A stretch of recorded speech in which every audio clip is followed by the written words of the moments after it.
Bonjour à tous et bienvenue dans le journal de la formation, un journal enregistré sur le salon Learning Technology à la rencontre de tous ces acteurs qui font le monde de la formation et je devrais dire et du monde de l'emploi car nous avons avec nous Fabrice Calfa, bonjour. Bonjour. Vous êtes organisateur d'événements et notamment de Top DRH. Exactement. Les DRH sont ici présents à la recherche de nouvelles technologies.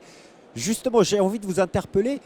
Le monde des ressources humaines en entreprise est en train d'évoluer et est en train de réfléchir à comment intégrer les nouvelles technologies. C'est quelque chose que vous voyez aujourd'hui ? Effectivement, l'après-Covid a changé la donne et les DRH sont très friands de nouvelles technologies et recherchent de nouveaux produits qu'ils peuvent mettre en place au sein de leur structure.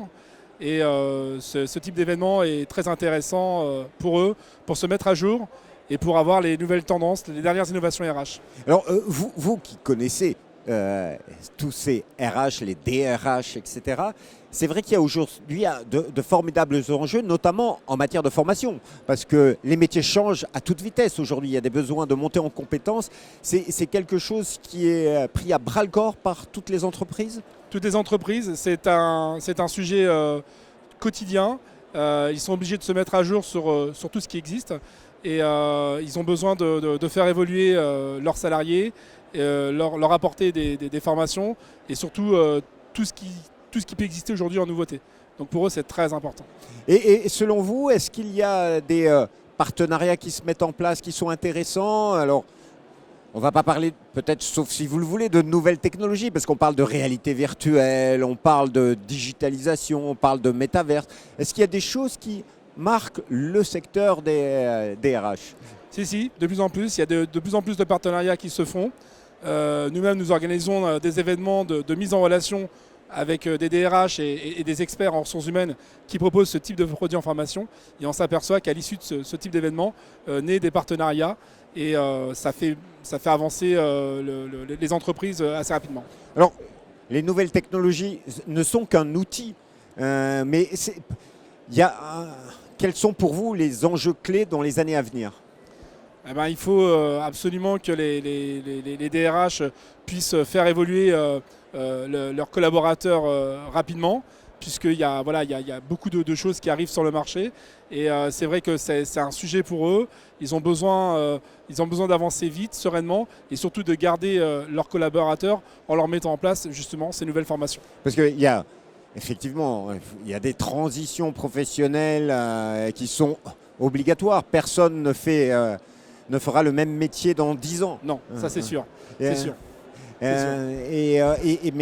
les formations, les compétences, il y a énormément de travail à faire dans le secteur. Il y a énormément de travail à faire, mais il y a aussi beaucoup de fournisseurs qui naissent. Il y a beaucoup de startups.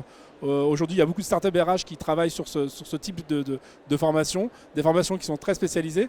Donc les DRH qui cherchent de plus en plus du sur-mesure arrivent grâce à ces startups, à ces scale-up, à tous ces experts en formation à avancer sereinement.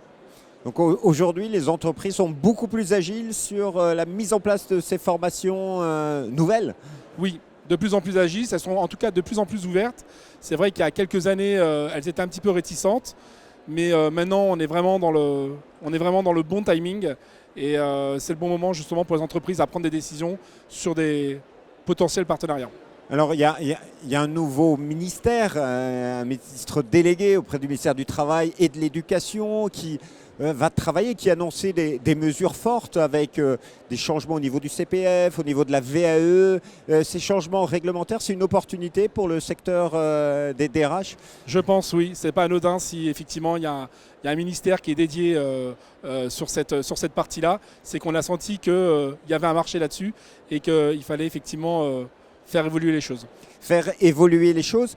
Et j'imagine que vous avez un prochain rendez-vous Top DRH, c'est pour quand ? Exactement, nous avons une prochaine édition les 15 et 16 mars à Marseille où nous aurons justement beaucoup de DRH qui sont issus des régions Occitanie, PACA et Rhône-Alpes-Auvergne. On aura même quelques franciliens qui pourront aussi descendre sur cette édition. Et donc ça sera notre 14e édition à Marseille, à l'Hôtel Intercontinental. Monsieur Calfa, merci infiniment. Merci à vous.